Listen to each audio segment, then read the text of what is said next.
I think One Nation's been the only consistent political party for the last 20 years. They're not talking about you. Alright, well let me tell you, One Nation is talking about you. It's like the media's run away from One Nation. They're too scared to ask us any questions, mainly because we're straight talkers and we've got the answers. This is like a call to arms. You guys need to start making the real decisions and who you're going to vote for. Hi everybody, this is Zahra, Rebecca Thompson and Stephen Tripp. We're the ex-candidates class of 2022. So we're here to start and let's get on with it, guys. Hi, done. Okay. No. Hey guys, Ben, how was your week? Did you get any good No, feedback? didn't like it. Wait a second, didn't like that? Why? Just go again. What needs to be done? Stephen, just be honest. Just go again. No, if you don't like it, tell me, what do you need? Give me points. You're going to have to edit all this out. I felt like you weren't being serious. I had my movie voice on. Hi, You were everyone. smiling the whole time. When do I not? Come on. When do I not smile? Like, have you It not just seen did. it? It just You didn't seem campaign natural. voice as if you're going to call someone and say, hello, Hello. Zahra from Macarthur My here. name is Zahra. I don't want to be ruled by Klaus Schwab. Please don't let Klaus Schwab take over the world. I just can't let it happen. All right, here we go. Ready, all go. right. Hi, everybody. It's the ex-candidates class of 2022. We've got Rebecca Thompson, Stephen Tripp, or Trippy, and then I've got Zahra here as well. So we're going to get to it. I don't think we're really going to be talking about anything too serious, except, that Klaus Schwab is trying to take over the world, and we just don't want that to happen. Anything he says or does is needs to be thwarted at every turn. So anyway, we'll get started. What was your feedback from last week? I thought the feedback was pretty good. What was your feedback from last week? Yeah, all good. Except, good. I think we're on the right track. So, so Davos has just passed. So I thought that we could focus tonight on the World Economic Forum and that conspiracy theory. That conspiracy theory out there. My air quotes aren't in the frame. And how good is it? How good is it that they had to back down? They had to back down from amending their treaty policies or legislation or whatever you want to call it. That was a Who, right? That was the Who. That was a Who. But why is Klaus Schwab there anyway? Because he's in charge. Well, he's not in charge, but he assists world leaders, and the WHO is the World Health Organization. But they're all there, so they're all in Davos. WHO, World Health, all. Yeah. WHO. So I was actually reading before I come on about it because I knew people were going to start slamming us and saying that it's conspiracy theories and all that. So I wanted to actually get the website up so I could show people. Hold on. Let's try the new feature. Screenshot it. Share screen. I can't see. How's wait that? a second. Here we go. That's World Economic Forum website. But what I was interested in was the part where it tells you what type of people are involved, and you have to you have to have over a certain amount of money. So I think it was $5 million or something to be, involved in Davos. Oh, really? Mm. Where did you see that? It's on the website. I'm just trying to find where I found it. Okay, send me the link and I'll try and put it up. But this is Stephen, this is the World really Economic good. Forum is Davos. What just happened? 9 things to know. Coalition: how investing in tech can save the climate. So And having an inclusive Stephen. metaverse. Try and find the cockroach book where it tells you the cookbook for that's on their reading list on how to prepare and cook cockroaches. on this website. I'm pretty sure there's World Economic Forum. Yeah, they want us to eat bugs for protein. I had a debate with a Greens guy about this. at polling day. What was the debate that he was standing up for the bugs' rights? Oh yeah, and he goes, "Oh yeah, we've all got to take. You know, it's all about. You know, we're going to have to get used to it. But you know, they've got high protein. Other countries in the world eat it, and I'm not looking at him going like, yeah, but not this country. Oh look, here we go. Why do we need to give incentives rather deserve? But don't other countries eat bugs because they're not privileged or lucky enough to have a insect farming, having an agricultural sector like we do in Australia? Yeah, it's because they reckon that animals, like feeding them, watering them, all that kind of stuff, it's just too much on the environment. Animals are a part of the environment, and they always have been. 100%. I don't understand. I don't understand why people hate cows. I don't understand how vegans and full animal activists can be on board with this, because what they want is just to pretty much eliminate cows from living. The face of the planet. They want to make them an extinct species. But see, look at this: a source of protein, a healthy ingredient, a more sustainable production, a natural fertilizer. So, well, I have an extreme fear of cockroaches, so there's no way on God's green earth will I ever be eating one. How would it be? Let's throw another roach on the barbie. I think I'll just eat grass if I have to. If it comes down to it. If we're a first-class country, our debt doesn't say that we're first class, but we're a first-class country still, and we are going to be subjugated to eating cockroaches. I just don't see it happening. I see it happening, but I don't want to do it. The first question is that we need to address: is the World Economic Forum good or bad, or a mix of both? Bad. Completely bad. Mm-hmm. I just don't understand World Economic Forum. Okay, if it's linked back as far as from the article that I see that I can't find anymore. I better not say it. Actually, I'm not going to say it because I haven't got the article to prove it. But I don't believe it. A world organization is good for the environment. Is good for us. Well, yeah. Like, as if why is there a Davos with all these elites going there trying to work out what the path forward for the whole world is? Like, what say do all of us have in that? That's the point that I was going to make. I don't agree with a whole bunch of elites who have never had to struggle ever in their lives, that are flying to a climate change conference in private jets. They want all of us to just live like absolute peasants. Thousands of them. Yeah. So yeah, and they're not elected either. Think about if the three of us got elected, we still wouldn't have any say in Davos or World Forum or. No, but the legislation that they would filter through Parliament, we would have the opportunity to say no to it. Yeah, but we wouldn't be able to stop it though. But what we could do is expose it. That's where we get access to, the parliamentary library and all these things that no one really gets to see. So we're basically on the ground and can filter it through. Look what George Christensen was saying, the legislation that he was seeing being put in front of him before he was obviously departed from the Nationals. Yeah. He was saying none of it was anything that was created here. It was created, over from the UN or World Economic Forum. Apparently the trusted digital identity bill was copied and pasted from the World Economic Forum. Well, there's a video of Scott Morrison speaking to the guy at the World Economic Forum about all that and how excited he is to do it. But my point is just that, if it comes to Parliament and there was three of us in there that were all strongly against it, well, how do we know that we don't have the power to change it unless there's people there that are willing to object to it, and more of us?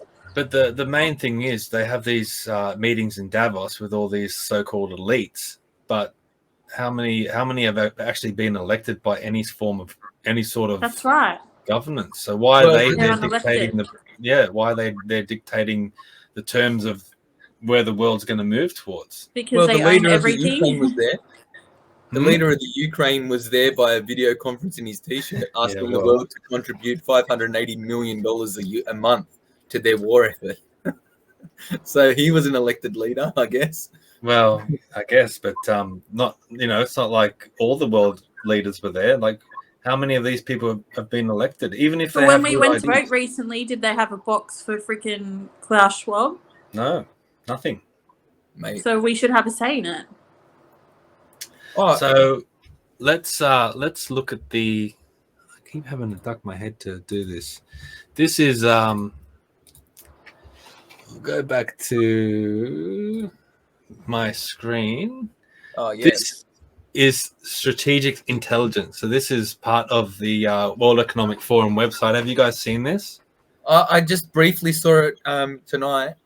I don't think understand that crazy that thing that you Okay, pointed. so I this have is to be honest, I don't spend a lot of time on this website because it just puts me in a headspace I don't really want to be in. But I know it exists. Hold on. Why am I See not that- signed in? The funny thing about it is they're always about money. They want you have to sign up and pay them to access their website. You don't have to. Well, you can pay, but Ah, there is a every- free version. it's always about money. Look, Yeah. World Economic Forum. We're not putting up a website without you having to pay. They're not doing anything for us unless we pay for it, but That's the worst. We're gonna pay for it with our souls now. They don't want money anymore. They just want us to suffer. This I think here, if you want to know anything about the World Economic Forum, this is the belly of the beast. So I'll just get this up and going. So we had Stephen, can you technical just read- difficulties. sorry, Huh? Stephen, can you just read out the website just so people can go and have a look at their own discretion or when they choose to do so? Or Okay. can we put it in the link? Everyone puts stuff in links. I don't in the comments. The link in the comments. Everyone does that. Yeah, I can do that. Yeah, but we could just make that up, because we're conspiracy theorists. Oh, yeah. So this all goes back to the weforum.org site. That's the main site. And I can't remember if you go down to the very bottom and select this one here, strategic intelligence, that will take you to this lovely page. So this is basically the belly of the beast of the World Economic Forum. And if you go all the way to where was it? Here, this lovely thing here, discover topics. You've got all the topics in there. If we choose this one, basically, BTI. Do you know they want to put P on that too, right? what was that? They want to put P on that. What's P? Well, I don't want to really say it right now, but they do want to put P on it. Just have to use your imagination. Okay. Yeah, but where are you getting that information from, Adam? So there was another thing. There was another thing again. I saw it just keeps coming up on streaming and things like that. I have to I got to try and I find know it. there's been conversations about people being called minor attracted, if that's what you're going down the path of. Yeah. And then they're trying to normalize that, saying Normalize that's sexual it. preference. So basically, if you're born as that's as your sexual preference, then you should be able to do that if you should so choose. That's where it's Although heading. we have a government that's just put millions of dollars into doing ads for young people so they understand what consent means. But then on the other hand, we're saying that a little one who's not of an age to even understand that's okay. Yeah, because that's going to be normalized, or they're trying to normalize it. I don't know if it's going to get any ground or anything like that. But anyway, sorry, back to this one, back to this crazy dot matrix thing. Yeah. So you basically can click on any of these topics around the circle. So you've got human rights, future of computing, gender inequality, civic participation, all these different topics. This one's digital identity. And then if you click on, the economic value of digital identity, it links to all, COVID-19. That's how it works. Yeah. And then down here, you've got all the documentation for all their, basically their viewpoints and things like that, take you to different links based on those subjects. So if we go to COVID-19, Lock them down and lock them up and throw away the key. yeah, That's all they- vaccine distribution rates and mandates. Click on that one. You have all the articles for mandates. So the mandates was a World Economic Forum recommendation as well. Well, a lot of this is a think tank. So people are writing articles and they're posting it up on here. all related to these issues. So misinformation in COVID-19. So again, how they deal with managing the long-term effects of pandemic on your child's mental health, how to fix pandemic preparedness, different articles and things like this. So if anyone tells you that the World Economic Forum is a conspiracy theory, well, hear it all. Here is everything that you want to know. So digital economy, technology for COVID-19, the purpose and of stakeholder capitalism. So there's a whole bunch of different things here. And also, the founder of the World Economic Forum, Klaus Schwab, wrote a book called COVID-19: The Great Reset, and that's available to purchase online, or I'm sure you could read an audio, or listen to an audio, or download a copy of it. You can also but that's get just proof in the pudding that was already something that had been discussed prior to it happening. Yeah.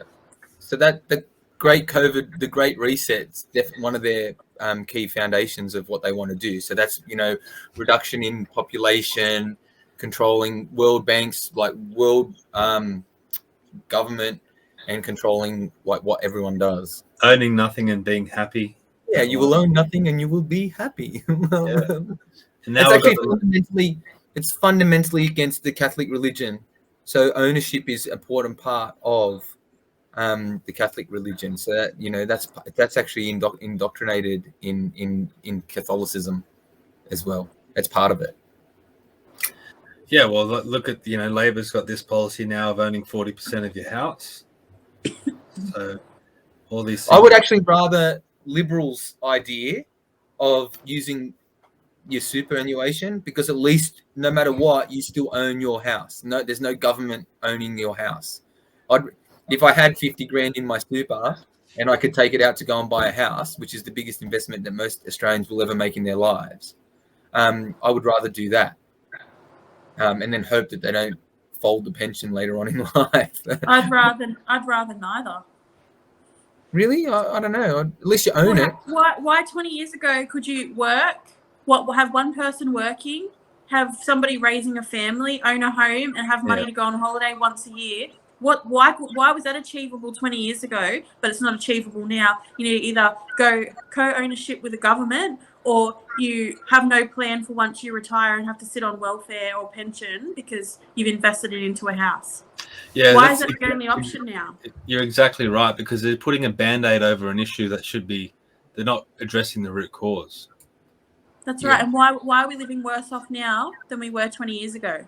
Yeah, well, I mean, why are we?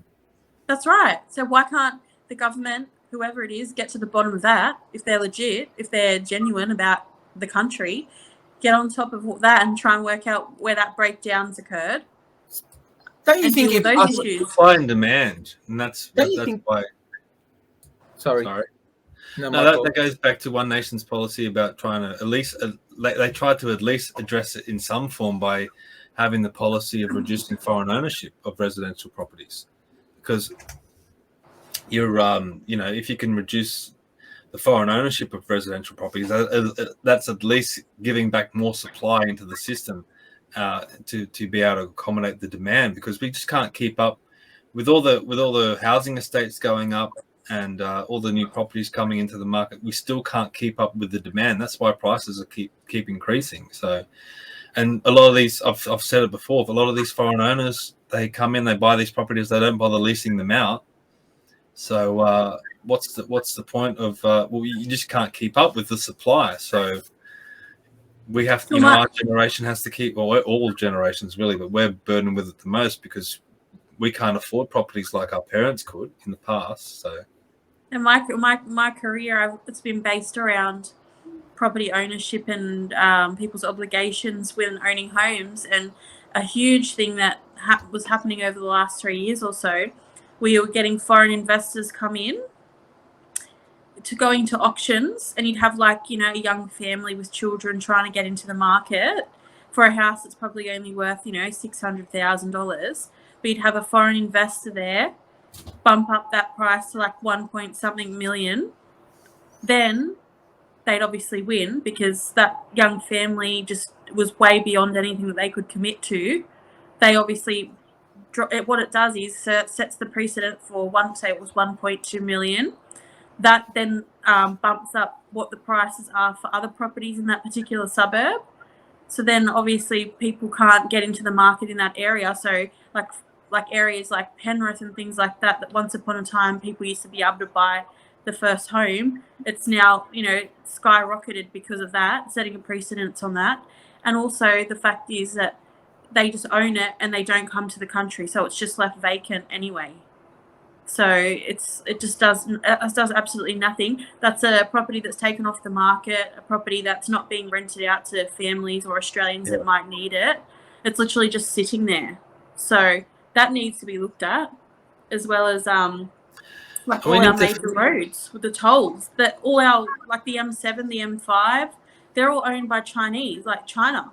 So like we pay $8 or something to drive down that road. Fine, I'd be happy to do that if that $8 went back into our road infrastructure here in New South Wales or in Australia, but not for it to go offshore and do absolutely nothing for us whatsoever.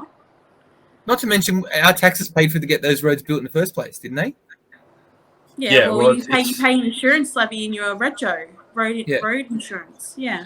So they're usually owned by Transurban, which a big stake of that is Macquarie Bank, but you would have other investors. You would have a lot of foreign investment and stuff like that in that as well, I would assume. But when they build these projects, it's not completely private. It's half government a lot of the time. So yes, our taxpayer money does go into the funding of the project. But so we're paying taxes. We're paying a toll on something that we paid to build. So we've paid our taxes to build this road. So in essence, we own it. Then the government goes and sells it off. Then they add a toll to it. Okay, so I reckon I don't mind paying for a toll road. Like if Australia owned M7. Well, like the Harbour Bridge is the perfect example. When they built the Harbour Bridge, they put a toll on it, and the idea of the toll was that it was meant to pay for it. Yeah, and maintain it. And then the same with the M4.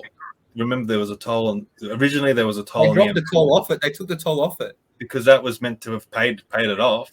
So they took the toll off, and then they upgraded it again and put the toll back on, and then gave it to Transurban. So but I wouldn't mind using it as a source of revenue for the country, right? Because it's billions of dollars a year that those roads make anyway. Okay, but if it was coming back into so let's talk about the Greens. They want to have free dental. Okay, because everything's free dental, free healthcare, free this, free that, right? Well, it's all taxpayer money, so it's not free because you pay for it. Medicare's 2.8% levy, and then now we know dental's more expensive than regular medical, right? So you'd have to at least put 3 or 4% on top of it. And if you want mental health, you'd have to put 2%. So you're looking at around about 8% increase on taxes to have free medical and dental and health. Okay, but if you don't pay tax and you just sit on a benefit.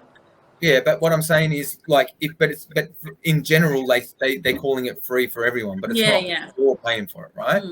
Then what happens is, but you could do something like free medical or free dental, is if the country was making money where you didn't have to raise taxes to pay for it. So that would then in essence be free because the country's making the money for itself, so the wealth of the country. So i.e. if we made profits off LNG sales, okay, so what was that one that Pauline was talking about? Was it 28 million we made profit? I've got it here. Give me 1 sec. So with liquefied natural gas, so we currently make $300 million in tax revenue from that, and we're the largest exporter in the whole world. That's 300 million. 300 million. So that's because we have a profit-based tax system, not a transaction-based. Not transaction-based. So multinational companies can move their profits offshore, send them to a more favorable tax nation. So it looks on the books, the tax. So their profits in Australia are not that large, so they don't have to pay that much tax. Qatar, which is the second largest exporter, they make $26 billion per year in revenue from their liquefied natural gas. 26 billion compared to 300 million. If One Nation apparently did do the crunch the numbers on this, and if we could move to a transactional system, it would be $24 billion in revenue per year. So why would we still not make more than the second biggest producer of it in the world? I'm not quite sure on that, but it's similar. 26 compared to 24 billion. I mean, it's $2 billion, which is a lot of money. But right. So if you're making $24 billion, I think what they've done there with that $24 billion is they've taken the lowest percentage possible, and they've gone because they're trying to prove a point because we're the largest exporter. Take a percentage that is low, and then still prove the point that we'd make so much more money. So then the country's making all this money, so that's more revenue, right? So that's only for LNG. Yeah. Okay, so we're making so we can make $24 billion a year from LNG. Okay, then some of that will go back into infrastructure, this, that, the other, and we're going to lose money, right? But let's say there's a $10 billion net profit from it at the end of the day. So that's pretty conservative, right? Less than half. Okay, that money could then be reinvested into like things like what we need, like free dental, you know, or to pay the debt, the $1 trillion debt. Oh, well, I wasn't even worried about the national debt, right? Like just for topical point, yeah. Right? But yeah, well, I mean, 100%, you got to pay Peter first. Okay, Yeah. so we have to pay the debt off. So we have to make this country start to make money. So how do you do it? Retail transactions, right? Based taxes or whatever it is. So then you can start making money like everyone else makes money off everything, like, you know, and then you can pay. All right, let's pay off our $1 trillion debt. That's what 10, 15 years of money making Australia. So we're not going to get any free dental for 10 to 15 years, let's say. Then after that, we're in the green again. Then start giving money back to the people. All right, we have to now pay off all this debt. You're going to have to sacrifice a little bit, but our kids at least will then see the benefits from us sacrificing now. Yeah. So we've definitely drifted off from World Economic Forum talk, but that's okay. But that's all part of it, because the World Economic Forum, because actually, let's tie it all back in. Because did you see on that screen that you had how they had the two interconnecting circles of that was going to be of what the priorities of their so you're talking about stake. So what does stakeholder capitalism mean to you? To me, it just means all right. So I read the article, and the thing that I took out of the whole thing: absolute well-being is more important than relative well-being. To who? Relative well-being is more important to me. Relative to me is my house, my family, not that. Unfortunately, that plant died down the road, so that means you're going to have to go without water so we can go and water the garden. Well, basically, it's saying that I can bring up the article, but basically, it's saying that it's kind of like corporate fascism. That the direction of the companies is driven by corporations, and the way that because Klaus Schwab talks about the old model being shareholder capitalism, where a company's aims and goals is to produce profit, where stakeholder capitalism is linked back to a more societal kind of structure. How does a company fit into the social structure, and is it responsible with the environment and the global paradigm? It's the global paradigm, though. So what happens is, if you're how does an oil manufacturing company or an oil like a fuel refining company fit in with the way the world operates? And then they would then decide that if it's hurting the earth too much, they would pull that, and then you would have no more fuel. So I'm pretty sure he wrote this because it's got his name here, Klaus Schwab. Yeah, he did. He wrote it with somebody else, and I thought it was from them. Was it 19? Did he start it? I think he started writing it in 71. It talks a lot about that, but I think this article it says on here January 2021. And stakeholder capitalism is a form of capitalism in which companies seek long-term value creation by taking into account the needs of all their stakeholders and society at large. Now, my biggest question is, who are the stakeholders? Everything, a lot of things you read these days, they always talk about, oh, we're doing this for our stakeholders. Well, who are the stakeholders? I know. Yeah, I No, hear that too. It's definitely They not should- us. Well, they should have a list of that. See, now, if that was so, if these were elected officials, you would be able to find that information out. Well, that's right. Yeah. Because I mean, you can go in. You can. You can go in to the what do you call it? AEC, not AEC website, or the Australian Parliamentary website, and just download what all our politicians own. You can get all their information of what they own, their pecuniary reports, all that kind of stuff. It's all on there. Yeah, but see, this circumvents government. So if corporations are driving public policy, then obviously corporations are not elected. Governments really have no say. Yep, we're doomed. That's what that means. That's really what that means. So he's trying to make the argument here that stakeholder capitalism is people and planet. So this is what I was just talking about a second ago, people and planet. So what happens is if this is like there's a name for this kind of thing where they're intersecting circles. If the business affects the planet too much, then stuff the people. So if you're like, all right, so you've got the biggest cattle supplier in the world and you're the biggest meat producer in the world, yet they deem that producing that meat produces too much methane and it's too damaging to the earth, then don't worry about if the people want it. The planet's suffering, so we'll stop that from happening, and then they'll go and kill all the cows. So that's what I was getting from it. And what say do we have in any of that? So if these corporations make that decision, and we say, well, no, we want to eat meat, we have no say. They'll just turn the meat tap off. Yeah, we go back Well, to. did you see the legislation that they've put through in Victoria? No. Oh, so I'll tell you about it. So it all interlinks into where this is going with regards to how we eat and what we eat. So it's it's the Agricultural Bill 2022, I think. Just bear with me.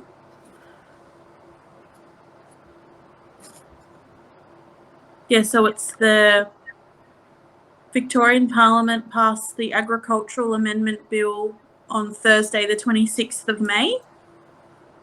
So basically what it says is that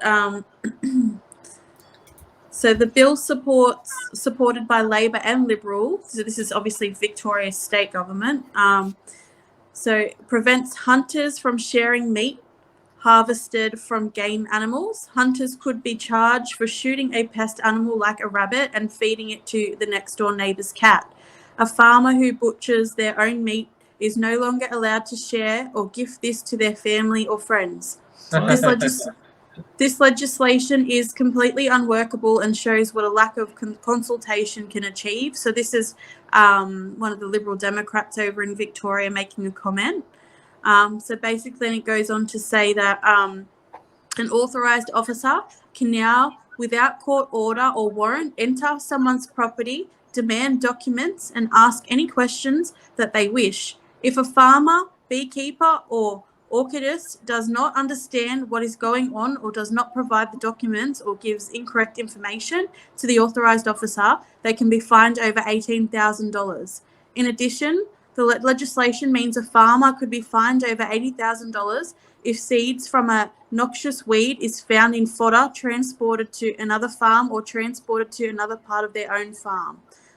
So basically it's saying now that if we were unable to get access to food and someone went out and hunted an animal and killed it, they could eat it, but they wouldn't be able to share that with anybody else, or they could be penalised. So that's ending like a tribe, because that's what would happen if we didn't have chain of supply. We would then form our tribes and then go hunt and eat.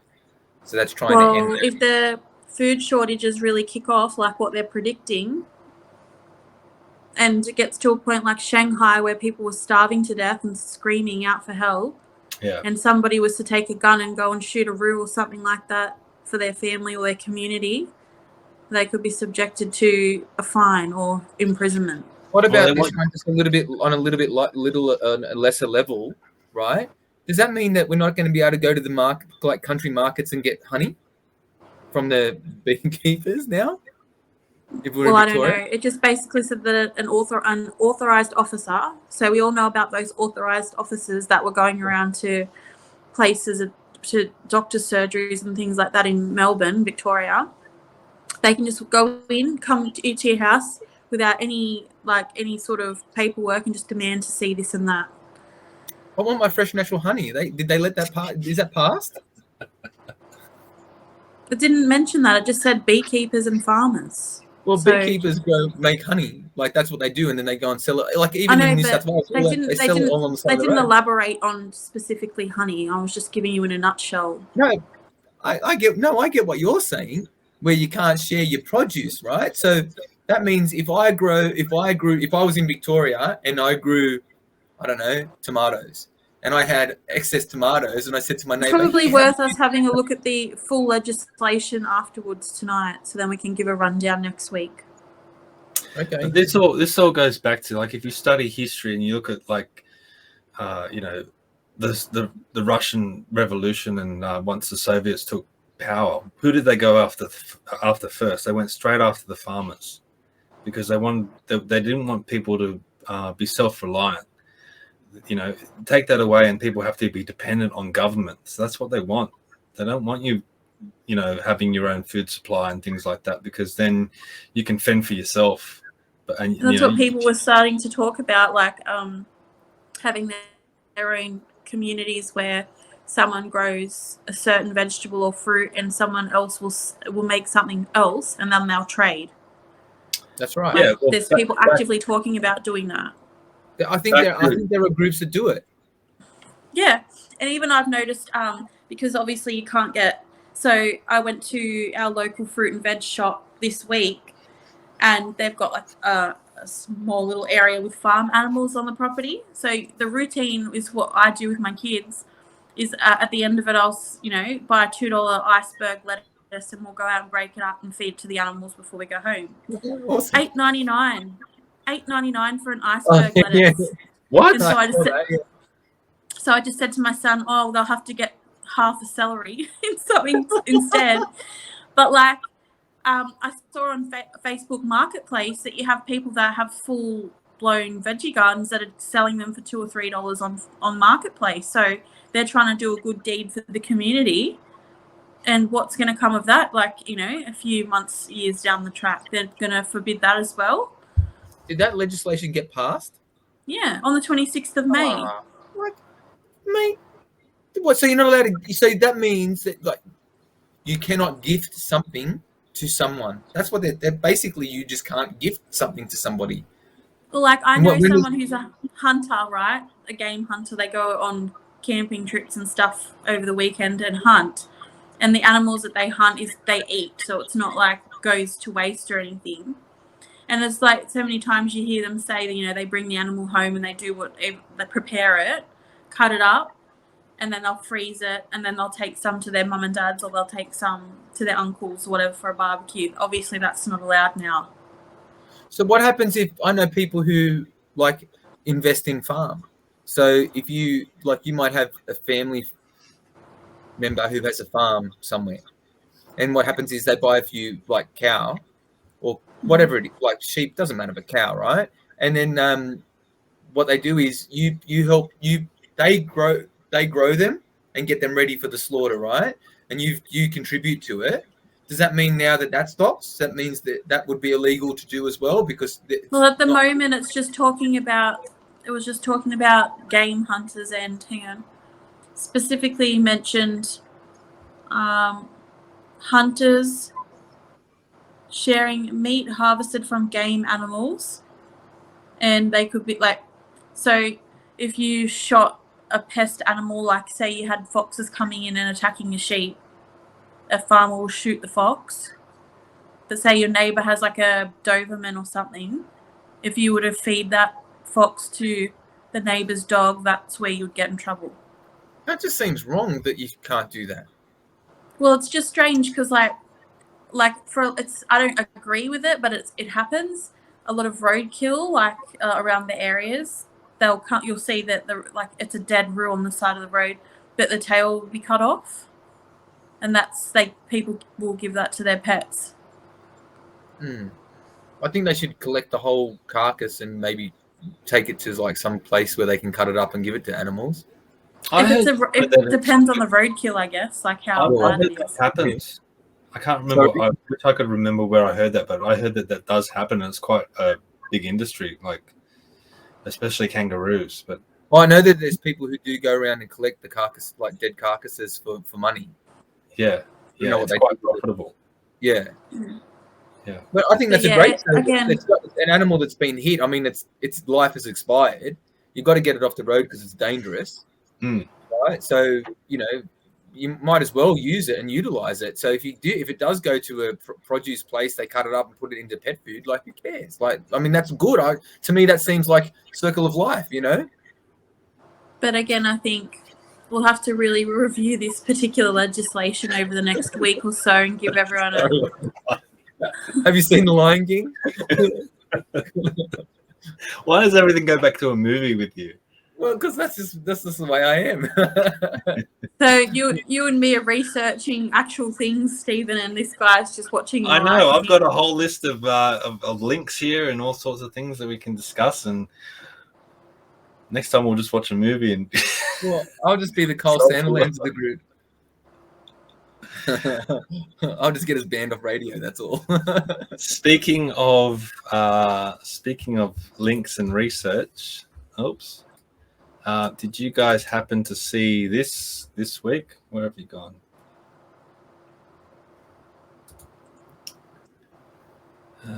Why did it do that? Give me a second. I'll bring it up.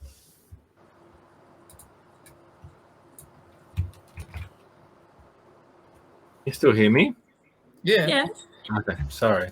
So we're just waiting on you again. That's been the story of tonight, hasn't it? It makes me feel better because it's not just us that have problems with technology, Adam. We should get hey, Coca-Cola. Get it into you. Enjoy. Cheers. Just supporting the elites with our Coke. Another globalist country that owns all the water in the world. Look, I don't drink alcohol. I don't smoke cigarettes. I don't do anything. So that's my little treat is a can of Coke at night. I do it all.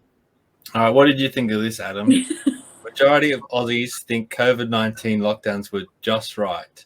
I read this as well. I think that's BS. Mainstream media lies. When has the mainstream media ever told the honest truth with statistics? 1,162 people in Tasmania. Yeah, so seriously, like how honestly, but was their lockdowns anything compared to Victoria or New South Wales? I don't think they had lockdowns. Western Australia. And then the article goes on to say, but people in Victoria, if we question people in Victoria, of course they would say that it was extreme because they had 226 days of lockdown, far more than most of the rest of the country, which was like 172 days of lockdown. Again, I come back to these polls. Never in my life have I been asked to participate in any such poll. No, never. Well, they're only asking 1,000 people, so there's 25 million polls, of us. All the polls that they talk about. Like, have you ever been a part of any of them? What is it? There's a book in the World Health Organization reading, isn't it? How to Manipulate Numbers and Make Them Work to Your Advantage? No, it's Bill Gates. That's Bill Gates's, but isn't he part of all that? Well, he does he did an interview where he talks about his top favorite books, and it was like How to Lie with Statistics. Yeah, that's the one. But anyway, sorry, Steve, that article, I don't agree with that. I think that I would like to see, I think when they do articles, something like that everyone, I reckon there should be a photo of the person they interviewed and their name, at least. I think with articles like that, when they say 10% disagreed, you flip it and it's 10% agreed. Yeah, these things drive me crazy because look at that. Majority of Australians, you've surveyed just over 1,000 people. So it upsets me because I know in Melbourne specifically, or Victoria, that they were treating over 400 children for attempted suicides each week during the Yeah. lockdowns. Yeah. And I remember when he announced, I think it was the second lockdown after that big CMFEU blow up with the tradies, that man took his life on the job site the following day. And these were just the ones we hear about. Where's their voice in all this and how they felt? They're not here anymore to be able to voice that to us. And during, like where I live, I had 2 suicides, 2 people take their lives off our bridge just around the corner in a 24-hour period. So to me, that's what's impacting people. That's how people are being impacted, not a silly little survey from mainstream media, where it was probably 1,000 people that were quite happy to stay at home anyway and their lives weren't affected at all. Well, that's the thing. I mean, if you wouldn't be affected if you were sitting at home. You could work, like if you had an office position where you could work from home. You're not traveling to and from work. You're staying at home and you're making the same amount of income. Plus, you're probably getting that $750, whatever it was, from the government anyway, as stimulus, right? So all of a sudden you're making way more coin than you were. You might as well just go, well, as if you would complain.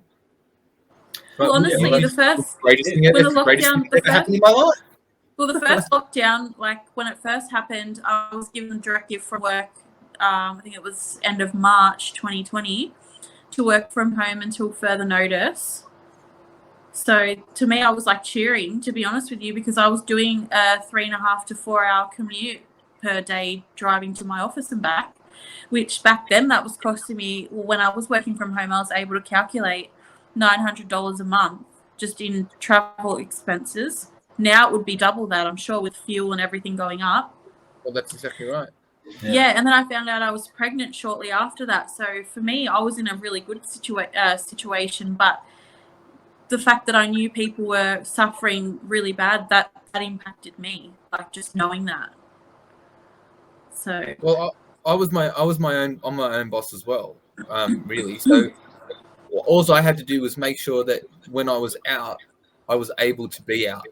So because my business impacts with like personal health and safety and privacy and all those kind of issues and mental health, it all tied in. So it never ever really got that strictly like monitored. So as long as I had my run, and then I wasn't like mucking around, like I was just going from one job to the next job to the next job, then I didn't really get questioned, or it didn't really affect me that much either.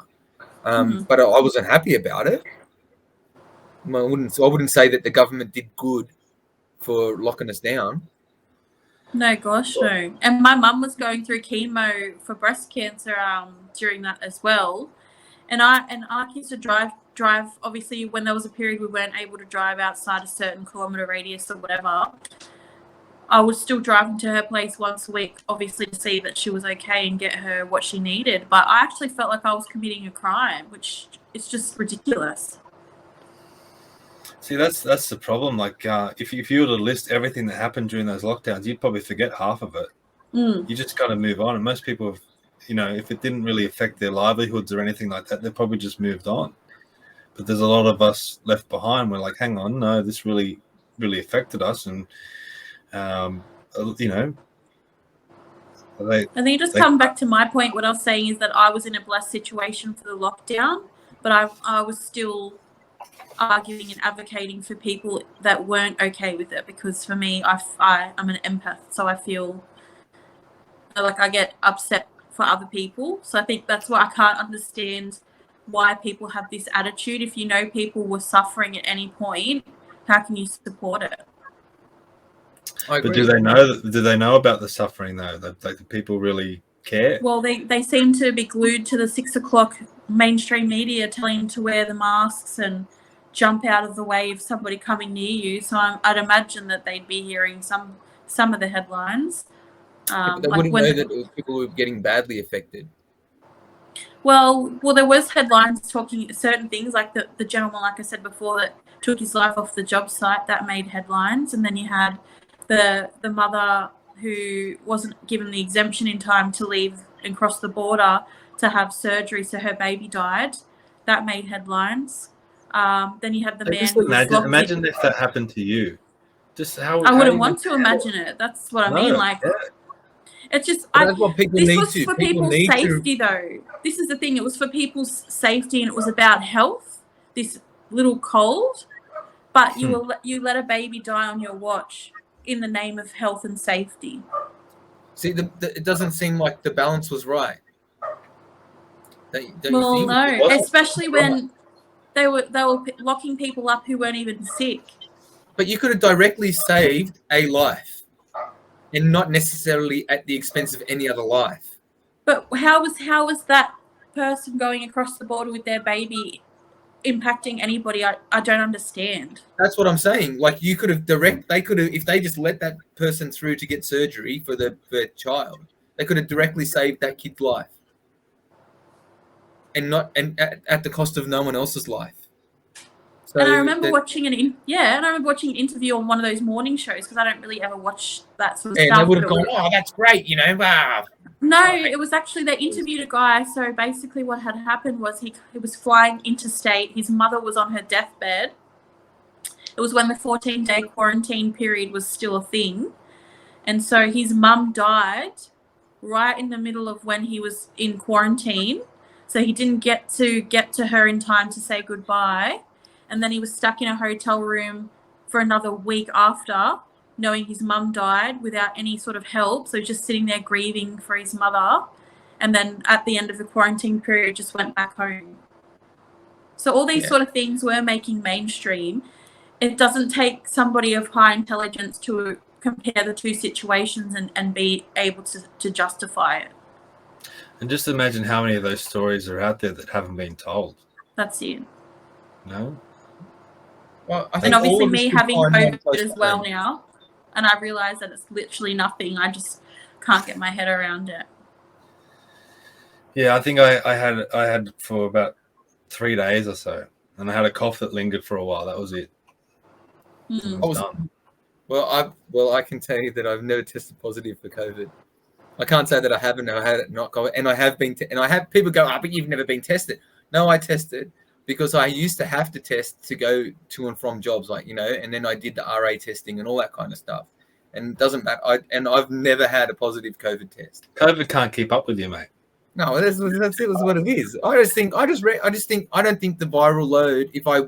There was times where I had a sore throat or something like that, and I did stay home for a few days until it passed or whatever. But and after testing negative for it, I didn't even have to stay home. I just thought I better just do the right thing. But yeah, I've never tested for it. I never tested positive for it. So yeah, well, but when I got it, was when I was spending a lot of time indoors. I wasn't getting any sun, so who knows how my immune system was at that point. But vitamin D.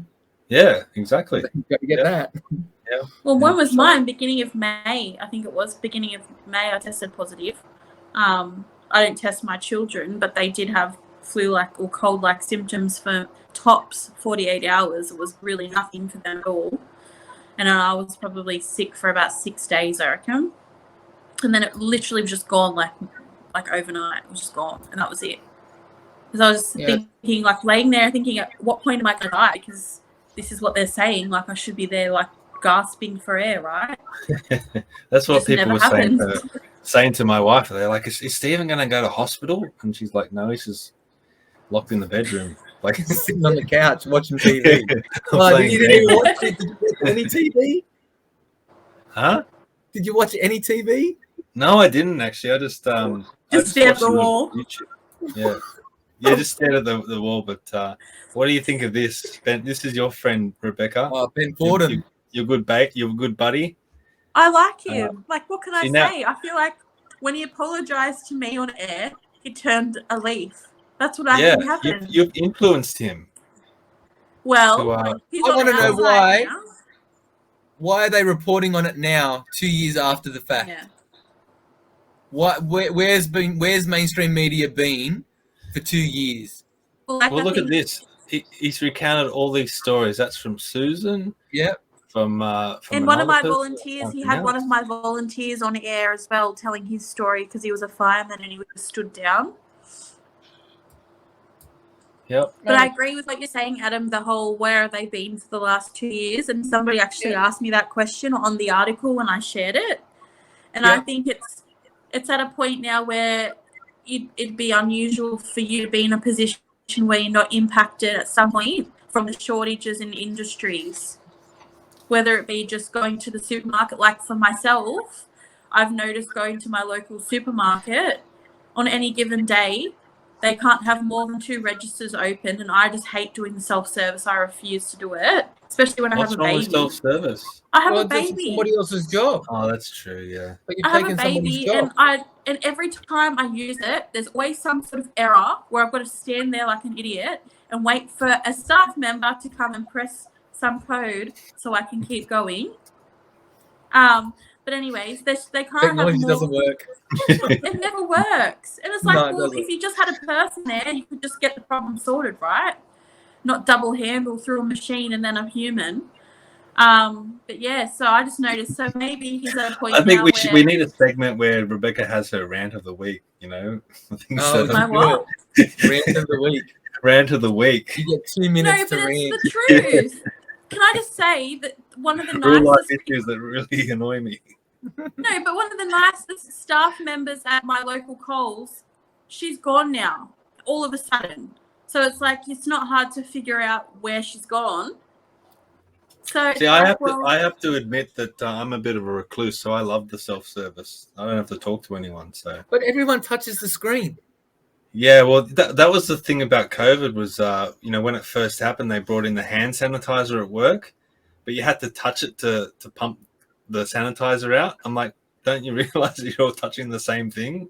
Yeah, but then you're putting the sanitizer on your hands and killing whatever's on there anyway. Maybe you're right. I don't know, but Well, just yeah, don't press the pump and then wipe your face and then do that. That's yeah, but Rebecca's right. Like, you know, these people disappear from these roles because they've been stood down. And how do you know?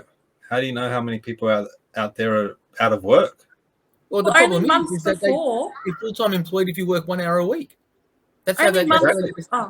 But only months before she disappeared, I'd sent an email to head office telling them how good she was, and now she's gone. Yeah. She wasn't good for So- the bottom line. Pardon? She wasn't good for the bottom line. Yeah.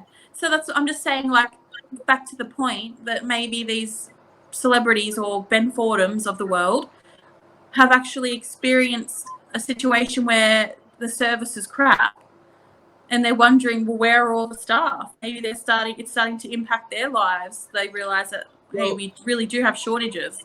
I think Well, with what Ben is- Fordham, the beauty of him is he does talk back. So he's always talking. He's always getting correspondence from people, and you know, he's talking to people on air. So if he's willing to listen and to read all the correspondence, then how can you escape it? Because I'm sure all these people are reaching out to. I know I did when I got stood down for my job. I sent emails out to media and politicians, and I'll say it, that the only person that reached out to me and they called me directly was Mark Latham. Everyone else Yeah. ignored me. Mhm. But Oh, really? He actually responded to you? I was walking around Birkenhead Point with my wife, and I get this phone call from this unknown number, and I'm like, hello. And he's like, hello, this is Mark Latham. I'm like, Wow. what the? Don't you? I've got to tell you something. Isn't it one of the most surreal feelings, actually, to get a phone call from that man? He's pretty amazing because he'll just text you out of the blue or give you a call out of the blue, and you just a lot of the times you're unprepared. Oh, well, okay. I know, it blows me away too, but I get, g'day, mate. G'day, Adam. And I'm like, oh, hey, here you go. I've got. I remember he called me. You know, he's always g'day, Mark Latham here, and he's like, I remember during my campaign he called me just out of the blue again. I was actually asleep because I work night shift, so I'm waking up to this call. I don't know who it's from, and he's like, oh, you know, there's a lot happening in your election. Do you want me to come and campaign for you? And I'm like, yes, I do. I have I don't know what you would do. It's just yes. It took me 2 weeks to think of something, but yeah, no, he's fantastic. I was lucky to have him twice on pre-poll, and the amount of people that pull him aside and say thank you for everything that you're doing for teachers, like if I had $1 for every time that happened, honestly, he's so well respected. And what I was enjoying watching, because he was just handing out how to vote at pre-poll, and Why some didn't you people film just that? so like in a Sorry? Did you film that or anything, or like No. footage for the Well, he took a podcast? photo. We got a selfie together and stuff. Yeah, that's But like, unbelievable. At least was you got just- that, because when he came out to help me, he just took a photo of some yachts and put that on Instagram. So that's all I got, but I didn't get a selfie. I can't. You have to ask him about that. Why he chose I'll have to to, get a I'll have to selfie talk with to him me. next time he calls me out of the blue. But That's what all I right. liked I was wish he called me more. But he helped me. He helped me a couple of times too. So we had a nice meeting together, and he really helped me focus my campaign, because we were like a a babe out in the woods, So he helped me focus my campaign and get me into like motion. And then from there, and then he came out to a barbecue of mine that I held, and he, it was really good to have him meet my volunteers and just keep those people focused. It was really good. I get the feeling he's like a father figure and we're his children. Oh, I would happily nestle under his wing anytime he wants to have me under there. Yeah. Okay, so lastly, I don't get that vibe, but yeah, okay. what was the vibe? Like when they take you under their wing and then teach you the ways. Oh, yeah. That's what I like, nestle under his wing, because like a wing of knowledge, and what a man, like he's just he knows what he's talking about, and he's strong, he's good at what he does. And even so, I go to people's houses all the time, and now that I've got all the signage still on my van because I haven't peeled it off yet, so they're like, "Oh, were you?" And I'm like, "Yeah, that was me." And all right, good. But anyway, they always talk. Most people say how good Mark Latham is actually, and what he stands for the people. And even in the medical industry, I just got a customer of mine, and he's pretty high up in the medical. He has his own medical supply or something business, and he said that Mark's done a fair bit, and he's a good man. So it's good to hear that we've got a leader in New South Wales. I had the same thing. People would come up and say, I wouldn't vote for One Nation, but I like what Mark Latham has to say. So I'll say the same thing. Then vote for One Nation. Yeah, Why can't they think? Why can't they think about the fact that that's the party he's chosen? Why don't they look deeper into this? I love Not how people only go, that, I voted number 2 for you, but I voted Labor first. I'm like, well, what if you want to change? Vote one for us first. Not only that, Mark Latham is the leader in New South Wales. Yes, of the party. So it's his. We follow in state. We follow his direction. So if you agree with him, you got to vote for him. Yeah, us. Anyway. Whoever the candidate is for state. Yes. So, what is your state electorate anyway, Adam? Does it rhyme with Zahra? No. I hope I'll figure out something else. Don't worry. But I gotta look it up. Actually, I'm not sure what it is. Oh my god, you're just like Freelander. Hey? Just like Freelander. I don't know. Let me look it up. I don't live in the I area. don't live in my area. No, I do. Well, I don't mine is Wollondilly, Stephen. Wollondilly. Hmm. Okay. But yeah. What would mine be? Mine You got a map must of be New South Macarthur. I Wales think up mine's there. still Macarthur. Wouldn't it be Oh, is Campbelltown? Probably But it's Campbelltown. I don't know. I have to look it up. I haven't looked it up yet. Oh, I'm that's still poor looking at mine. for mate. Oh, why are you knocking me for? Wait a second. No, where are I? No. Local government area, Campbelltown. I think it must be Campbelltown. I'm looking at a side. I got a map on my. Thanks for putting me on the spot there. Zahra for No. Campbelltown. That doesn't have the same ring to it. No, I'll figure out something. It comes to me in my sleep. Adam for Seatown or something. What's the slang for Campbelltown? I can't remember. I don't know. Adam for Campbelltown. I can just say I'm your local. Yeah. I'm just a local guy. I'm dead set the local guy. Yeah. All right. Lastly, what do you guys think of this proposal? Is that working again? This is Clover Moore's proposal. Cahill Freeway Get Expressway. rid of the Cahill Expressway and potentially even get rid of Circular Quay train station and put it underground. And do what with it? Do what with the Well, space? just have an open space in Circular Quay. I like Circular Quay Station. I used to like I used to love it when I used to work in the city, and you get to look at the harbour bridge as you go by. Yeah. Mm-hmm. Yeah, That well, I was went I to used to love school in the stopping off city. at Circular Quay Station on the way through to work. That was amazing. Yeah, I went to school every day, every morning. You know, you'd stop at Circular Quay Station and be able to look at the bridge, and so I think where this I is feel needed like most is Clover Darling Moore's Harbour. Clover Moore was the one that spent all that money on the Rainbow Crossing, so I just feel like she's just trying to stay relevant. Yeah, but it's an interesting idea. Do you keep the station and just get What are rid your of Car Hill thoughts? You're more of a Expressway? city slicker than us. What What do you think? You're a city goer. Stephen? I tend to think that I lean towards more roads, not less. But this does interest me, this proposal. I mean, if you could, I don't know what would happen if you did get rid of this part of the Car Hill Expressway. What would happen to lanes 7 and 8 of the Harbour Bridge? Where would they go? Would they just feed into a bottleneck?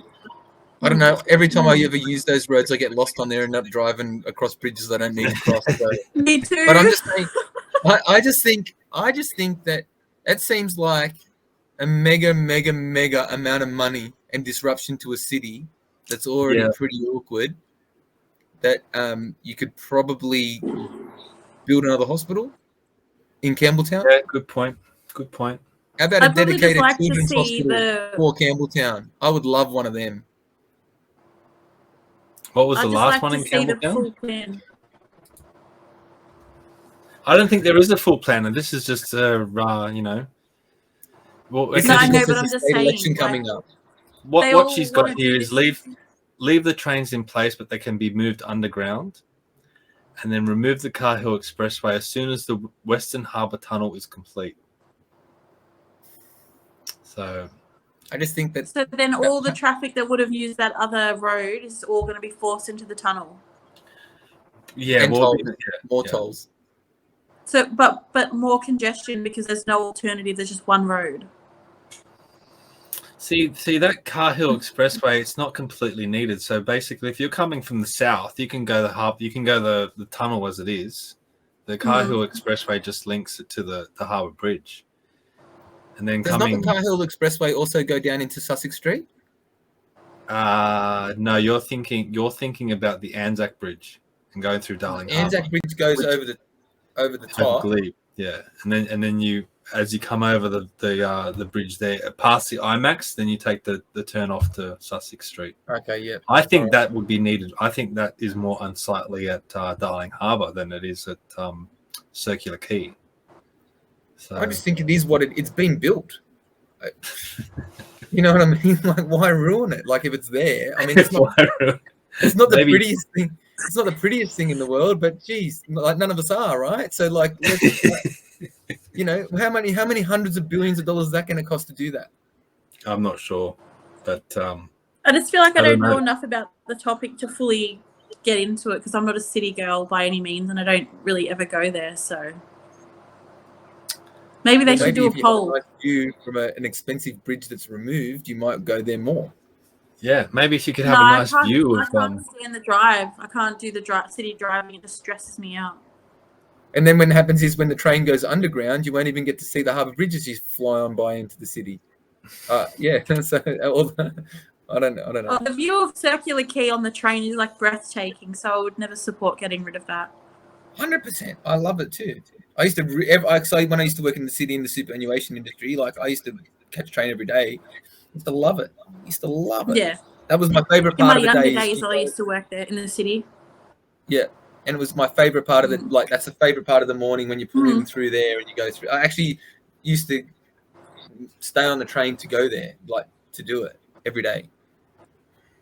All right, just quickly finish off with some comments and questions. So we have Jemima on Instagram. Not really a question, but you guys are legends. Please run in the state election. All right. Well, somebody message Mark Latham or put it on his page that Adam will do it for the area. Yeah, just spam Mark Latham if you want. Well, it's all good. I mean, I can make the call. I just haven't done it yet, but I will. Okay. Just give it some time. let's let the dust settle. We don't even know the Senate results yet. So have you all even fully recovered after our, let's say, 6-month experience of campaigning and No, running? that's why I don't even want to think about it yet. my hardest thing after things like this is what to replace all those dopamine hits from. You know, all the phone calls and the emails and and the campaigning and everything like that. How do you just it all just can't? It hasn't gone away. There's still stuff going on, but how do you just replace that with everyday life again? It's like a fighter pilot after they lose their don't. wings. Yeah, They just don't know what to do with themselves because there's no adrenaline anymore. Like that's how poor people like us get caught up in politics. Yeah. You get a taste of it, you're like, oh, how good? what do I do now? How good is it? How good's the feeling when you come up from doing a speech? Like I used to get like a bit nervous. Stephen's also seen it. Like I get a bit worked up, especially if I hadn't prepared properly.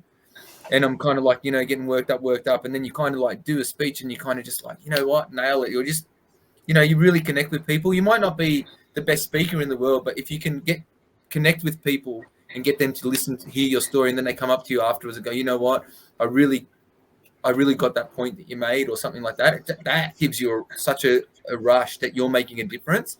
That's what I feel like, that because like obviously I didn't get elected. I feel like I let everyone down, and that's the hardest part about the experience. I gave it the best I could actually give it for my knowledge of how to do it, but I had no problem looking at myself in the mirror, but I because of what I'd done, but I feel like I still let people down. My biggest thing was beforehand. I'd be like, some of the first speeches I gave, I was shaking with just nerves. So I managed to get over that by the end of things, but it's just part of the journey, I guess. And then afterwards, I can't remember what I thought. What, after the speech? After like, how you said you had an adrenaline rush afterwards. I was more like just thankful it was over and I didn't screw up too much.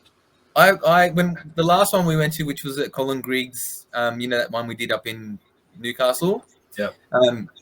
I was I was literally falling asleep at the wheel going there, right? And then by the end, and then I said to Tatum, just rest in the car now because I don't know if I'll be able to drive home, because back to Campbelltown, because I have to work the next day, right? So anyway, by the end of it, after all that, I drove the whole way home like peeking, like my eyes were open, and I'm spotting the raccoons everywhere as you go. There's one, like, and I'm like, wow. I'm just like, because I was just so pumped. Like, it's such an experience. It's just because you feel like you're making a difference. Yeah. That was just before the election. You still feel like you're just making like a big difference, and we did make a difference. How many that event was speaking to the party faithful, so we were making a difference. But we made a difference in so many people's lives. I made a difference in 8,000 people's lives who voted for me. And people still to this day, like even today, I had another customer that I was doing work for. Oh, it's you. Like, you know what I mean? Like, oh my gosh, that's you. And I'm like, oh, well, I didn't do any advertising out here. I don't know how you even know it's me. And they go, no, yes, you from One Nation. Then they start. Like, so we made a big difference. That's why it's so important. That's why, again, with this whole thing that we're doing, letting our volunteers and letting our supporters know that, like, we took it so seriously and we are still in the fight. Like, this is still the fight. The fight's not over. Nowhere near over. Yeah. Okay, Gay Cameron on Facebook. Team, from being small business owner, Adam. Yay.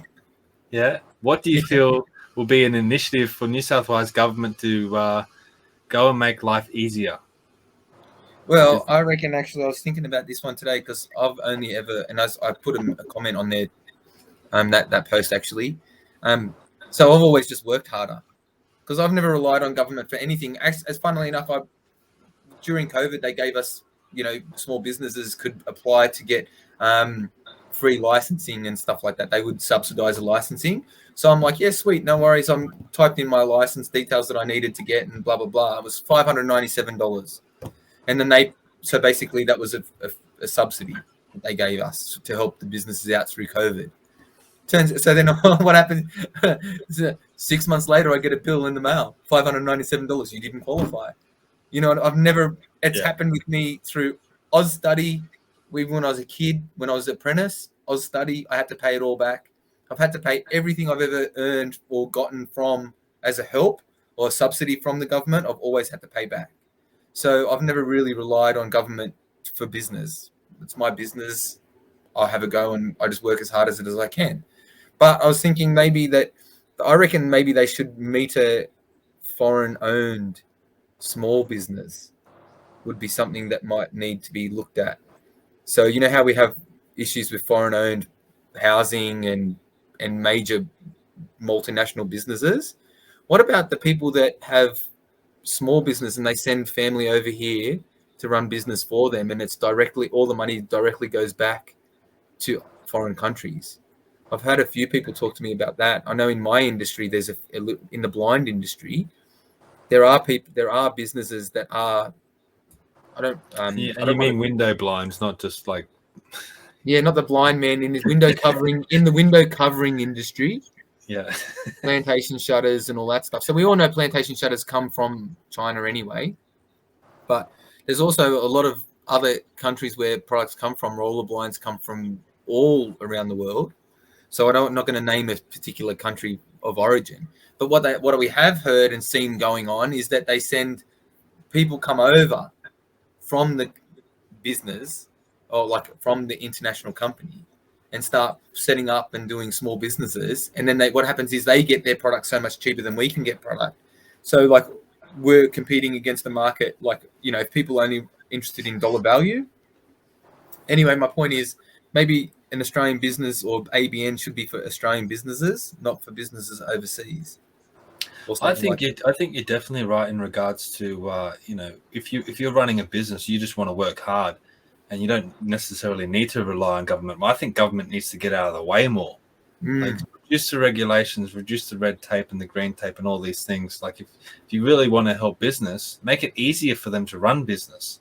Well, let's license it less. Like, why do I need a trade? Why do I need a license just to be a tradesman? Like, not a license like a plumber's license because you're working with gas and things like that. That's a different kind of thing. But just to be, if I sell product over $5,000 I need to be licensed now. Or see, a lot of those things are just justifying the employment of some bureaucrat somewhere. That's all it is. So I'm paying the government money to have it so I can accept money. They should be, you know, as I said, that's a really good point, Stephen. It would be good if they got rid of a lot more red tape. Get out, you know, I always agree, get government out of our lives and out of our pockets, you know. And that's a conservative way. Too. When I used to work at the tax office years and years ago as customer service, the amount of young guys that I'd try and assist doing their BAS statement and that, because they just had no idea and they didn't have time to do it, so they'd fall overdue every year because they were so busy actually working to set time aside to do these trivial documents for the government. There should be some way to make it easier as well somehow. I just use an accountant, so I just factor that in. Like, there's no way in hell I'd write. So I use an accounting program, so I just keep that up to date and maintained as best as I can. It just my accountant has access to it, and I'm just like, I just send an email, or now I don't even send an email. Every 3 months they do the BAS statement for me, and you need to pay this, you need to pay that, and that's it. The biggest advice I'll give to any tradesman is put your money away for taxes. Have it open up a separate account. Don't touch the money. Put it away, because that's where they come undone as well. Is, you know, if you get a $5,000 or $6,000 quarterly bill for taxes, you don't have it. I mean, that's compound, and you don't want a government agency chasing your tail, because just like even what do you call it? What's the childcare benefits again that you have to pay? Parents have to pay their kids. Child support. Child support. Yeah, I always forget that. Child support. I deleted them from my memory because they hassled me so much over money that I did owe my previous partner. That's why I'm wondering, how did you forget? Because I just have to delete that from my mind, because there's nothing worse than a government agency chasing you for money. They do not let you go. You will just get a phone call every second day. Where's the money? Where's the money? Why do you think that whole robo debt thing blew up? Did you know about that? No, I probably did, but I just, as I said, that I deleted. You know how sometimes you don't want to hear about the animals traveling overseas. Like for me, I just delete my mind from child support. I just love hate that. Rebecca's face when you said that. She's looking at you, going, "What's wrong with you?" I hate What? child support. What face? Rebecca's like the cop on the beat in this podcast. You know, anytime we step out of line, she's there. Like, I'm copping the beating right now. I can't help it. I try not to make it obvious on my face, but I just have that face where whatever I'm thinking just goes straight on the face. RBF, right? all right, one last one quickly. Just Harry Jeffries on Facebook. That's Harry. We know Harry. Hello, Hazard. I feel left out because I don't know Harry. But Yeah. All right. We have to somehow get together at a neutral, like a central meeting point, and Why don't kind of we organise something where we can bring all our volunteers as well, because I want to see your volunteers again, Adam, because I miss them. Yeah, my volunteers are awesome. I miss them too. Their hugs were the best. Honestly, man, I just feel like I've just got family. It's just having like-minded people, and people who donate their time for a cause that you're fighting for. We're going to have it in the Northern Beaches, though, because all my volunteers wouldn't dare cross the Roosevelt Bridge. Well, you know, geez, and it's too hard to catch that. What is it? This bit that's too hard to cross that anyway. You're waiting for 3 hours for that one, and there's no media coverage for it, even if you have Mark Latham there. Yeah, even if you bring across the New South Wales One Nation leader and ex Labor leader, they're still not interested. And the Senate candidate. And the Senate candidate, yeah. All right, back to Harry Jeffries. He's written something quite long here, but I'll just. It's about nuclear. It's about talking about. No, he's basically said every election has a theme. We need to start framing the debate for the upcoming state election. He's suggesting that it should be around nuclear energy, but what do you guys think? Agreed. I mean, that's what I'm just waiting to talk about it and figure it out. I wanted to talk about climate and what we can do, and I want to get the details from that nuclear scientist that you spoke to. I want to have him on, so that's what I was going to ask you, can we get him on? We'll try. We'll try it, and what we'll need to do is by the way, we're meant to have a guest tonight, but they double booked apparently, so so basically they'd organised a dinner for everybody that was a part of that campaign, the Stand Up and Vote Australia campaign, and that happened to fall on tonight. So she said I think she's in for the next one. That's cool. We're here. We've subscribed to Stream. What is it now? StreamView or whatever. StreamYard. Yeah. StreamYard. I think nuclear is important, and he's put here energy security is national security, but I think education's massive for this upcoming state election. I'd focus more on education personally, because that's our youth. That's if the level of indoctrination that's going on in their schools is what they say it is, then we need to address that, because these young kids, they're very impressionable. Think about when you were at school and how much you would look up to your teacher. Now you think back and go, well, they weren't really probably the best role models or whatever. But when you're a kid, you don't know any better. So I think we really call my teachers by their surname, and I'm 41. When I was at school, we never talked about politics or anything to do with sexuality or sex, so can't relate. I don't even children. I don't even think they should discuss right-wing ideology or anything like that. No, I think they should discuss. They should discuss the way politics works, not the factions of it. So they should explain how you have your upper house and lower house, the Parliament House, the history of it, the way it all formed. Yeah, I went to a excursion at Parliament. Canberra. Yeah, everyone done it, and went to Questacon as well. Yeah, have you gone back to Questacon as an adult? Like, I used to love Questacon, and then I went back as an adult. I'm like, I can't wait to get out of here. Anyways, back onto the topic. Was it that bad? It's pretty. It's like, why am I here? And did you ever go to the miniatures, Cockington Green, where they had the little miniatures? It was like a fun park of miniatures, and it was called Cockington Green. No, near. It was all. It's all down there. It's all near there. Wasn't in Questacon, but it's near there. Oh, okay. I just remember the earthquake machine. Yeah, and the wave pool machine. Sorry. Yeah, Anyway, back to sorry. Harry. I know we went off topic, Back but to Harry. keep going. Yes. Harry's question. I'll be focusing on affordable cost of living again because that's something I'm very passionate about. But that all affordable cost of living that comes into that's energy. So that's the number. Like that's part of one of the biggest things about it is energy. No, I'm more talking about food security and things like that, not just necessarily power. Well, we won't have food security until we get our energy sorted anyway. Like, because you still got, so to grow chickens, you have to run your chicken tunnels. No, but I'm not talking about that, Adam. I'm not talking about that. I'm talking about the fact that people literally can't afford to put sandwiches in a kid's lunchbox to go to school. Like, I'm talking about people living below poverty line, which is completely irrelevant to power because it was happening 5 years ago. Yeah.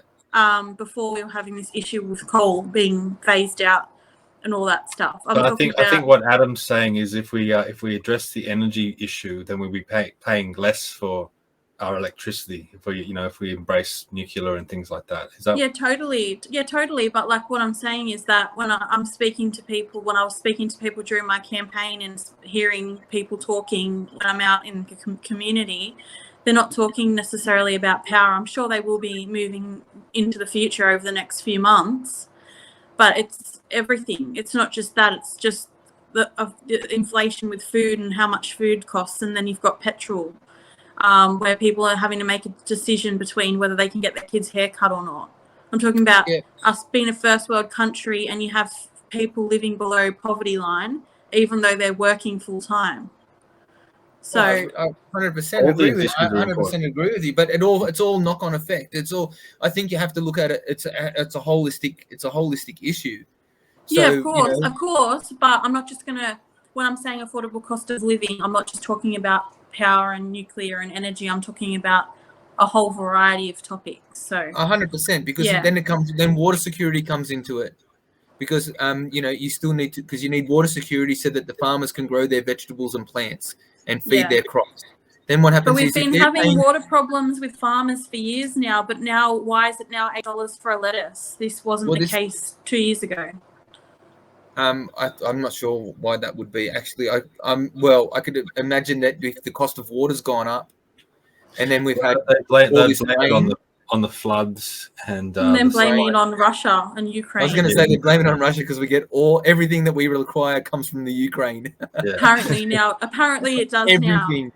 Have you seen that post with the whole? It shows the whole world, and it's that one dot, and it's like that big. It's like, and that's the cause of every single problem in the world. And I'll give you a heads up, okay? So if we ever start talking about climate change, okay, which I want to talk about climate change sooner rather than later. Right.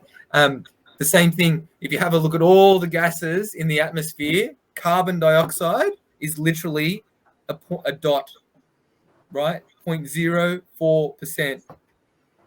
Not even a blood alcohol reading. I actually sent some stuff to Stephen. I think it was last night, just touching on climate change.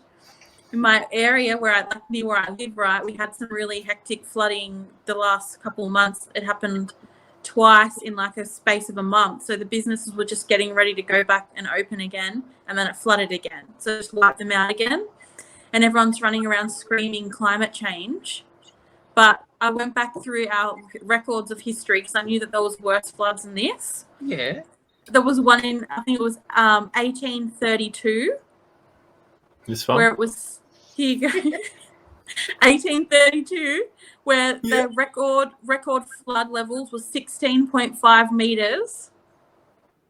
But fast forward to a few months back when we had the flooding, it only got to 11.5. Yeah.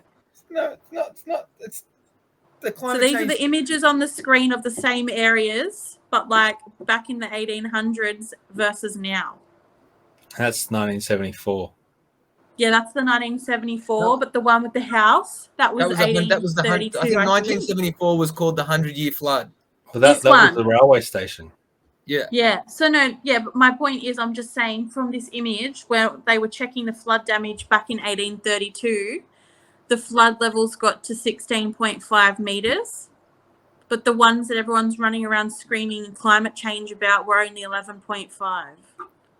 So my problem is oh, wait a minute, I just forgot what I was going to say. Sorry, guys. Sorry. I heard Mark Latham talking about all this stuff the other day, and he's saying everything nowadays is climate change. You have a flood, it's climate change. If you have a bushfire, it's climate change. He's like, no, it's just the weather. Yeah, that's right. I've seen that. But I saw that as well. That was what Mark Latham writes, wasn't it, on the One Nation page? No, I don't know where it was from, but I just thought it was funny. Actually, I was going to say it is true, but I was going to say if what happens is now is my point that I forgot I've remembered was we build on floodplains. It's going to cause damage. Yeah. So so I've had other people tell me that they remember, like Harrington Park is in my area and Rebecca's area, and that is floodplain. So on one side of the street, you've got all these houses. Then on the other side of the street, and it's all basically the same level, right? You can't build there. They've had to put sport park there because it's a floodplain. I don't understand what's the difference between that side of the road and that side of the road. I don't get it. Like, how do they build all those houses there? And then if it floods, how do they expect not to be damaged on a floodplain? Money. All goes back to money. Who's making a profit? I mean. So of course it's getting, but then you have the alarmists crying, oh, look at all the damage, and it's like, well, if you build a house on, well, sand's good to build on. You being an engineer, you'd probably know that, but but you build, if you build in a floodplain, you're going to get flood damage. It's simple. Yeah. That's if they're aware that it's in a floodplain when they buy the land and all that sort of thing. But that's the problem. Like, why is it being released for housing? And then people lose, like, they can't pay for insurance for their homes because then they declare it a natural disaster area, and then, well, you can't get insurance for that now. Well, it just became a natural disaster area. So I can tell you now, there's one getting built around the corner from me in Menangle. It's floodplain 100%, pretty much. And every time we have a decent, amount of rain, the main bridge to get from that side of Menangle to Campbelltown where the shops are goes under every time without fail. But it's a Chinese-owned developer. It's a Chinese developer. So obviously, they buy the land and they get it approved, and then whatever happens after that, they've got their money and they bail, so they don't care. Yeah, they should just ban. I just don't even understand why that should be banned. Why can't we have Australian businesses building in Australia? Too expensive. But that's foreign. I mean, I know that's a different topic again, but it just makes my skin crawl every time I hear you say, China this and that. It's just like, well, they let it happen, I mean, it doesn't have to be China. It could be the UK or America, Any multinational. No, I'm not specifically targeting China. I'm just saying at this particular one, it is owned by a Chinese developer. Yeah. But I'm the one that's being built right now. What is it? Is it Lend-Lease? Is it Lend-Lease? Yeah, Lend-Lease is doing it, and Mirvac's doing the other side of it. Is Mirvac not Australian? No, Mirvac is Australian, but when you look into who actually owns the land that Lend-Lease is building the estate, but the land was purchased by somebody that lives in China. Yeah. So they buy the land, then they apply for the DA. The DA gets approved somehow, probably through the government. Then they get Lend-Lease on to build it, or Lend-Lease buys it from them.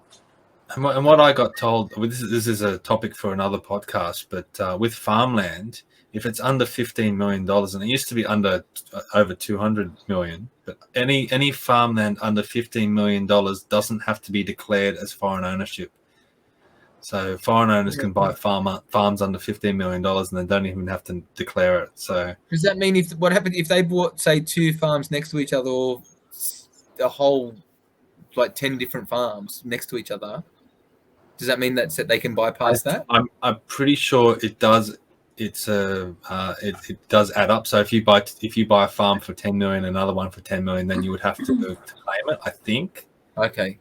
But if you have a whole bunch of individual owners, then how much are farms these days? It really depends on where they are. Cousin Roy, cousin Josh, cousin Billy, they all own it. Yeah. Doesn't matter, does it? I mean, that's only a name on a deed. Yeah, or you can set up, you can set up trusts and all, different companies and things like that to purchase them. So, so it's one of these issues that that doesn't get addressed. But I think we've gone long enough tonight, so we'll save it all for next week. Save it for next week. Thank you Who again, Steve. said to keep it at half an hour? Was that you, Adam? I did, but I like talking to you guys. I just like talking to you guys so much. It's like one of the best things I do. So I can talk to you guys.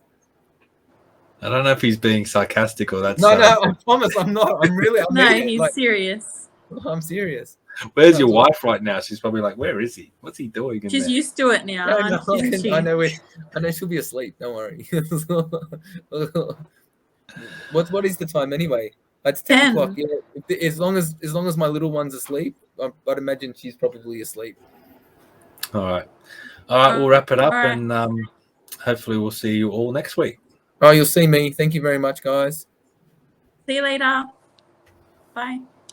Bye.